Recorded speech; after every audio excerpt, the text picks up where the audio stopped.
menutup diri atau masih keras ya dengan keyakinannya, itu tidak masalah, hak asasi manusia ya. Itu Anda berhak, Anda. Cuman saya sarankan aja, tidak ada salahnya kok kita mendengar teman-teman lagi berdebat lintas agama, dan begitu mereka mengatakan dalil, kita buka, kita catat dan kita baca. Saya yakin kok kalau teman-teman mau baca Bible itu, wah, kaget. Kaget di Bible itu ya. Contoh di Matius 15:24, Yesus berkata, aku diutus hanya kepada domba-domba yang hilang dari Bani Israel. Itu secara tidak langsung ya, Yesus dikhususkan kepada Bani Israel, teman-teman. Bahkan namanya pun bukan Yesus ya. Yesus itu dari sebutan dari Yunani, itu Iso.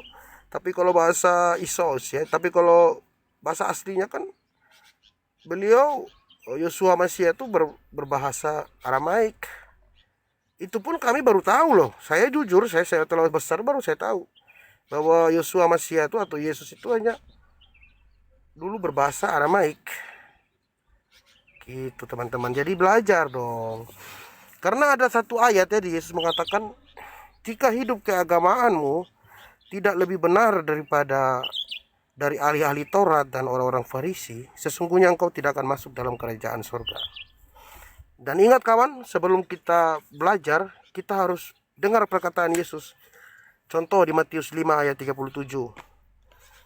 Di situ Yesus berkata, jika ya, katakan ya, jika tidak, katakan tidak.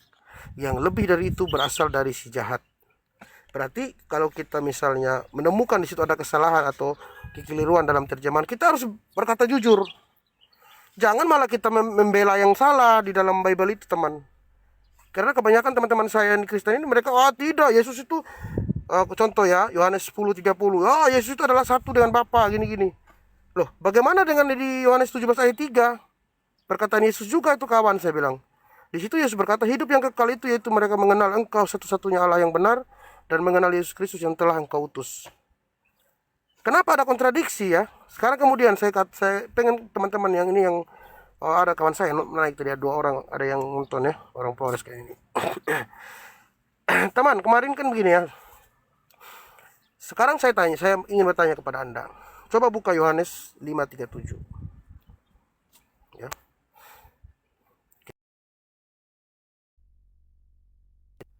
Dan ingat teman-teman ya, waktu Yesus dibaptis di Sungai Yordan ya. Waktu Yesus dibaptis di Sungai Yordan, turunlah Roh Kudus berupa burung merpati. Betul? Nah, kemudian terbukalah langit dan terdengarlah suara dari langit.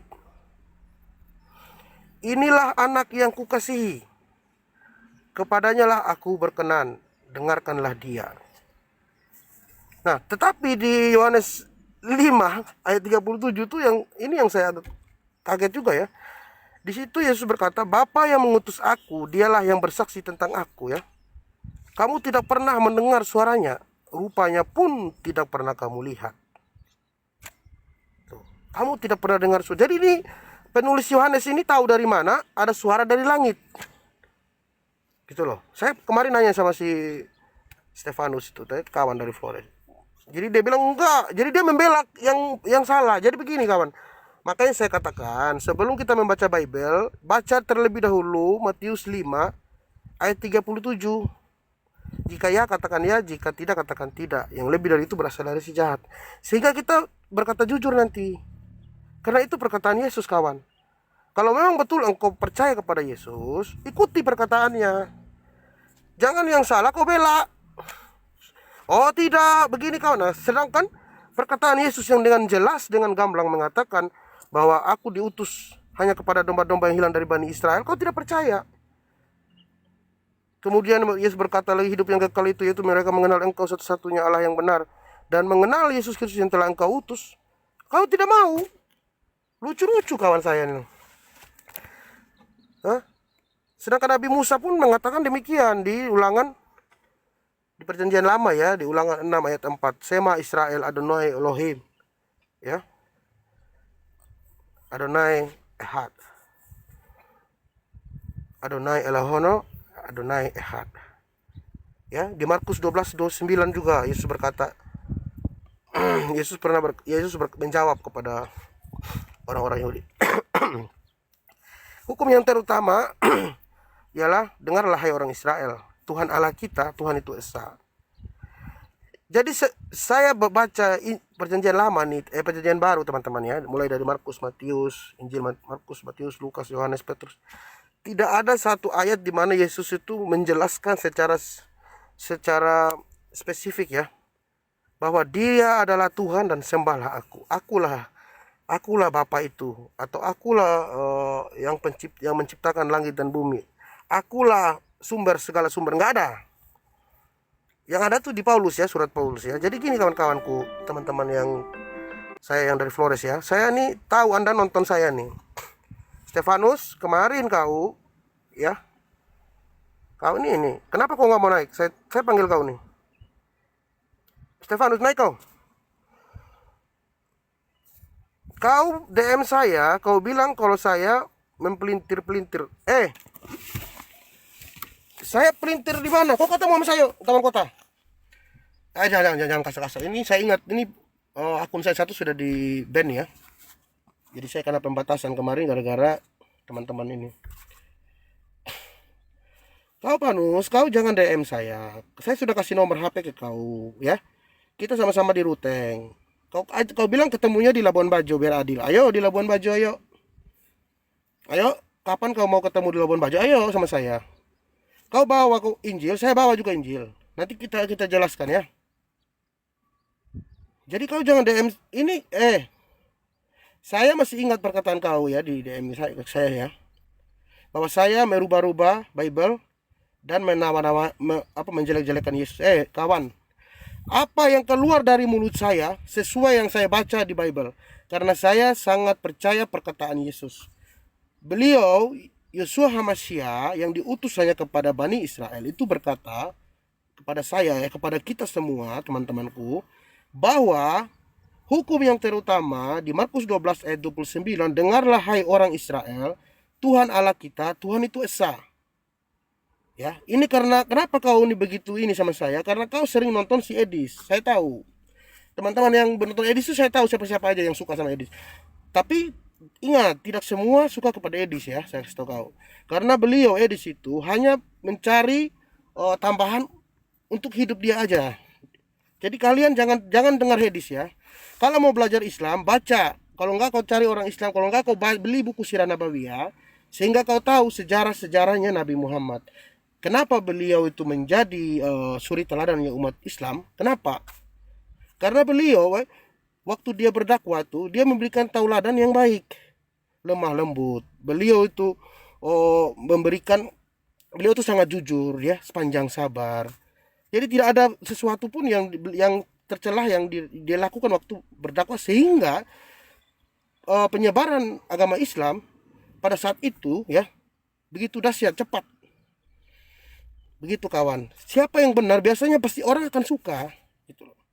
Contoh, saya kasih tahu kenapa di Indonesia lebih banyak mayoritas Islam. Contoh, kita kasih contoh yang gampang kau pahami aja. Banyak orang membeli motor bermerek Honda. Contoh, misalkan dia beli motor metik ya, Honda, Scoopy, atau tidak motor Beat. Kenapa banyak yang beli itu? Kenapa tidak beli motor Cina? Ya, kayak Jailing, yang dulu ada yang mirip-mirip kayak Beijing itu. Karena nggak laku. Jadi yang orang sering pakai, yang banyak mayoritas pakai mobil, contoh Toyota, Suzuki, Honda. Kenapa? Karena kualitasnya bagus, dia benar. Sedangkan buatan Cina kan cepat rusak. Jadi tidak ada yang orang sekali pakai cukup. Nah, belajar dari situ kawan. Semua orang Islam itu kebanyakan yang saya tahu mereka cerdas dan mereka tuh takut kepada Tuhan. Tunduk. Kita tidak, kita yang atur-atur lagi. Kau yang atur Yesus sebagai ini. Dia turun dari menjawantakan dari Allah turun ke bumi. Kau bilang dia firman, sebentar kau berubah. Tidak, dia anak manusia. Tolong saudaraku, Stefanus, begini saja kawanku. Kalau memang betul kau mau ketemu saya, kita ketemu di Labuan Bajo biar adil. Ya, kau yang tentukan tempatnya. Saya ini manusia nih, saya datang sendiri. Kau ingat ya, kita sama-sama orang Flores. Kau tentukan ketemu di mana? Mau di dermaga, ya, atau di dekat bandara silakan, saya tunggu. Saya tunggu DM kau ya. Jadi kau jangan DM, kau memfitnah saya, kau bilang saya begini-begini tentang Bible. Ya, tidak ada perkataan saya yang tidak sesuai dengan perkataan Yesus. Saya selalu mengikuti apa yang tertulis dan saya mencari tahu juga ke Romo Aldo kemarin tentang original teks. Bahkan saya sudah pesan satu buku di Romo Aldo itu, original teksnya bahasa Aramaik. Saya sudah DM beliau, ya, saya kasih alamat dan saya minta kepada beliau untuk saya minta satu buku original teksnya. Biar kita begini teman. Kalau kita di jalan yang salah, apapun kita punya kekuatan, kita akan kalah, pasti kalah. Kalau kita di jalan yang salah. Tapi kalau kita di jalan yang benar, sekuat apapun musuh itu, kita pasti menang. Saya kasih kau satu analogi aja biar kau mengerti. Ya, semua orang tahu bahwa singa itu adalah raja hutan. Oke. Kenapa singa tidak takut kepada yang lain binatang? Contoh, gajah lebih besar. Contoh, jerapah lebih tinggi besar dan lain sebagainya. Karena di mata singa, binatang-binatang yang lebih besar daripada dia itu adalah makanan. Semakin besar musuh dia, semakin besar makanannya.